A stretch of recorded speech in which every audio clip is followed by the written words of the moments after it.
How I got into K-pop. This was a long time ago. This was when I just started college. I went to UT, University of Texas at Austin. So I went off to college and then I was off on my own for the first time. It was close enough to home, but not close enough to where, your parents would be showing up all the time. Um, I went to UT because all my friends were there. And one of my friends, Danny, hey Danny, he started hanging out with some Korean people, specifically one Korean girl. And so he started listening to he started listening to some K-pop stuff, and I never forget it when he said he started listening to Korean music. I was like, dude, you don't even speak Korean. That's so stupid. Which, if you're a K-pop fan or a fan of Japanese music or a fan of any music that's not your original language, whenever your friends hear that you're listening to music of a language you don't understand, their first reaction is always like, "Oh, but you don't even understand that language. How can you? Why would you listen to that?" Like as if music is not some sort of universal language that movie soundtracks that have no words but still convey the meaning of what's going on in the scene, right? It's pretty obvious. So I remember the first music video I ever saw. It was Finkel, short for Fine Killing Liberty, Forever Love. Is it Forever Love? It's a video. It's very white. All the girls are wearing white. They're like swinging on a swing and singing about, love or something like that. And I remember watching that. I think the thing that gravitated me towards Korean music is because I grew up. Like this goes back to my Aquaman video if you've seen it. I grew up in America, and all the movies I saw or all the music I saw. I mean, I listened to like NSYNC and 98 Degrees and Backstreet Boys, and then the girls were like the Spice Girls and what's it called? Britney Spears, right? Britney Spears was "Hit Me, Baby, One More Time," and I was watching the video. I'm like, okay, cool. She's like in a sports bra and she's doing flips and dancing in the high school, and people are doing like breakdancing moves. But the thing is, I never felt like I could like identify with that. I don't think it was a race thing, but more of like a culture thing. And because like I feel like Asian culture, especially Chinese culture, or the culture that I was growing up in. How about that? The culture that I was brought up in, like we idolized or like looked for different things that seem more. What's the word? We value different things. That's what it is. And I've felt this way with Asian music in general. Like now that I listen to Japanese music or like the view on love is different. If you watch like a lot of romantic movies or romantic comedies or even romantic dramas, there's no sex scene, okay? First of all, there's no sex scene. If you go watch some of my favorite Japanese or Korean like romance movies, there's no passionate like meeting. It's like, oh, let's rip off all our clothes and consummate this love. It's always like, okay, I'm gonna wait for this person. I love this person. I'll go through great lengths to be with this person, and then sometimes, if you're lucky, the drama or the movie will end with a kiss. And it's not like a full-on like sucking each other's faces, tongues in each other's mouths kiss. It's a like, and then they press their lips against each other. Screen fades to black. Roll credits. That's how the movies end, dude. It's great. Or they'll end with them like holding hands. One of my favorite movies, My Sassy Girl. It just ends with them holding hands. Like the two people are sitting in a chair side by side. They face each other. They look. The camera pans down, and it goes, and they've intertwined their hands at the bottom. It's beautiful, man. It's great.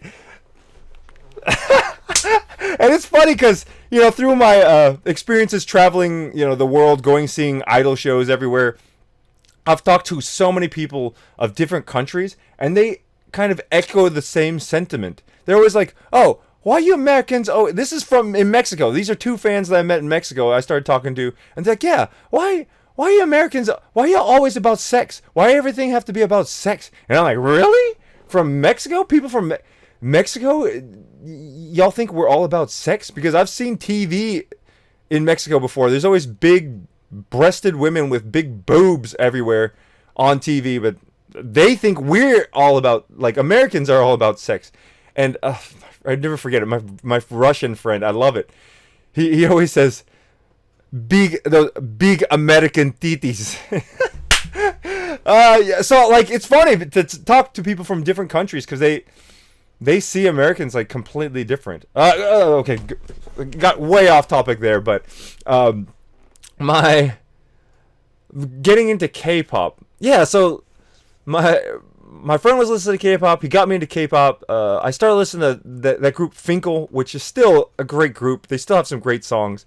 And and this is great because through Finkel, there was a group called SES, and SES was performing at some like award show, and then they were panning through the crowd, and then one of the members of Finkel was singing the SES song as they were performing it, and then she got embarrassed, and then and then because the collaborations, man, I think people don't realize how important the collaborations and stuff are, but because she was singing that song, I became less of a hater, and I wasn't like, oh yeah, SES, Finkel, oh, there can only be one group in my life, like, because she was singing, I was like, oh, okay, well, if she likes SES, maybe I could check it out. And then I started listening to SES, which branched into Baby Vox, which branched into like basically any girl group that I could get into, and eventually I got into HOT because HOT was doing Outside Castle at the time.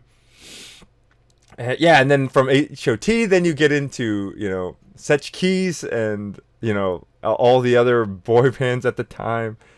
Yeah, man, it was great because and this is something that I see in like the music industry. It still goes on, I'm sure, right now in the K-pop industry, and even in the idol industry. When I started listening to Japanese idols, there's this very like tribalism, like, oh, I'm gonna support my group, and I can only support that group.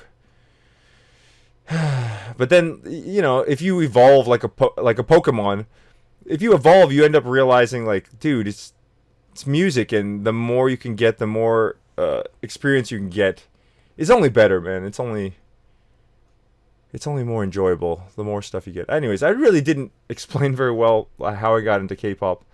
It was just an interesting experience because I feel like so many people, I'm like, every time I talk to people about Japanese music or Korean music or stuff that I listen to now, people are always like, well, do you speak the language? And I'm like, no. And he's like, oh, well, then why are you listening to it? I promise, every single K-pop fan, every single J-pop fan, if you're not a native speaker, you get asked that question. And yeah, man, I'm so lucky. I've been really lucky in my life to have come across people who have broken me out of certain things. Oh, can I talk about it right now? Oh, okay. So there's three times real quick that I got broken out of stereotypes. One, K-pop. Thank you, Danny, because Danny was listening to K-pop, and I questioned it, and then he got me into it, and then like it broke me out of that. Oh, you can't listen to music unless you understand the lyrics.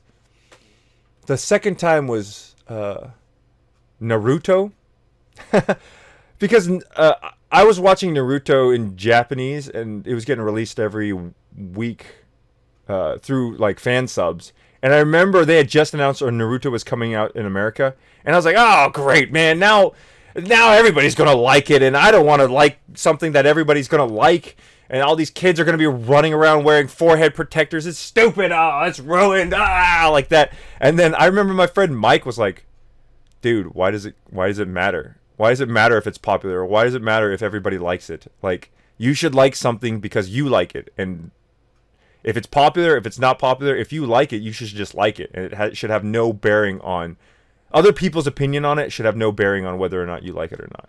And it's completely true. I mean, like, you should like something because you like it. If you enjoy it, who cares? Who cares if somebody else, it's popular and it's trendy or hip, And the third thing was David Keenhoff, my DDR buddy, the guy I learned DDR with. Like, he's the one who really, if I hadn't played with him, I would have. There's a certain way of DDR I would have played, and he wouldn't have opened me up to like try different things or try new things.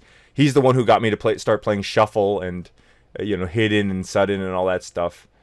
And yeah, and it's really understated. I'm gonna go into some DDR stuff sometime and start making videos talking about DDR, because that game really changed my life. And this year I got back into it again, so I've been playing it a lot and having a lot of thoughts about it. But yeah, going back. Oh yeah, DDR. Actually, that ties into K-pop, because had I not started playing, I started getting into K-pop, which got me into DDR kind of, because there was a Korean 2 mix. DDR was like a Japanese thing, but they had released a special like Korean version that had a bunch of Korean songs, which perfectly I got into Korean music at the same time. So I like started exclusively looking for like the Korean version of the DDR machine, and I started playing DDR at Hong Kong City Mall in Houston. It's not even there. That game room's not even there anymore, but I went there and used to play there on the Korean machine all the time. Goofy. This song called Shock by Goofy. That was my favorite song. It was so fun to play. But then eventually I outgrew it, because then it got too easy. I couldn't play it anymore. Yeah. So thanks for listening. That's my real quick foray into K-pop. If you have any questions, please send them, leave them in the comments or tweet me or something like that, and I can try to answer them in some sort of like mailbag or something like that. I love talking about K-pop, and I love talking about DDR and all that stuff. But yeah, thanks for listening. We'll see you tomorrow. Bye.